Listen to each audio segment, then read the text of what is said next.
डर मुझे भी लगा फासला देखकर, पर मैं बढ़ता गया रास्ता देखकर। खुद ब खुद मेरी नजदीक आती गई मेरी मंजिल, मेरा हौसला देखकर।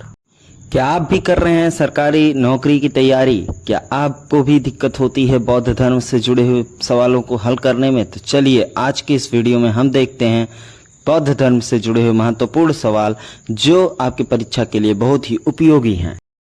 बौद्ध धर्म के संस्थापक गौतम बुद्ध थे। चतुर्थ बौद्ध संगीत के उपाध्यक्ष अश्वघोष थे।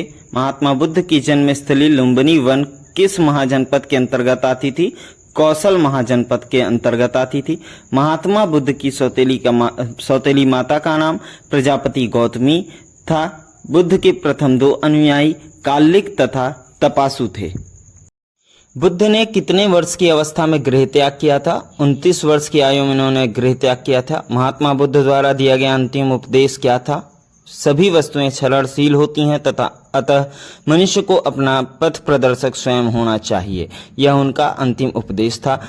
किसे लाइट ऑफ एशिया के नाम से जाना जाता है? तो महात्मा बुद्ध को लाइट ऑफ एशिया के नाम से जाना जाता है। तथा चतुर्थ बौद्ध संगीत किसके शासनकाल में हुई थी? कनिष्क, जो कि कुषाण वंश के राजा थे, इनके शासनकाल में हुई थी। बौद्ध धर्म के त्रिरत्न कौन थे? बुद्ध, धम्म, संघ, ये तीनों त्रिरत्न माने जाते थे बौद्ध धर्म के। महात्मा बुद्ध की माता का नाम माया देवी था। बुद्ध काल में वाराणसी क्यों प्रसिद्ध था? हाथी के दांत के लिए बुद्ध काल में वाराणसी प्रसिद्ध था।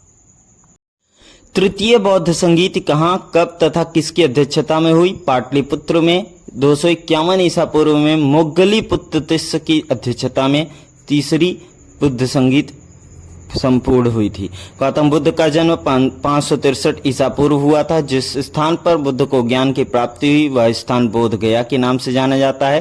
तथा चतुर्थ बौद्ध संगीत के आयोजन का उद्देश्य बौद्ध धर्म का दो संप्रदायों में विभक्त होना, हीनयान तथा महायान था। बुद्ध काल में पत्थर का काम करने वाले क्या कहलाते थे? कोहक। गौतम बुद्ध के पिता का नाम सुद्धोधन था तथा गौतम बुद्ध के बेटे का नाम राहुल था। बौद्ध साहित्य में प्रयुक्त संथागार शब्द का तात्पर्य क्या था? तो यह संथागार का तात्पर्य राज्य संचालन के लिए गठित परिषद था।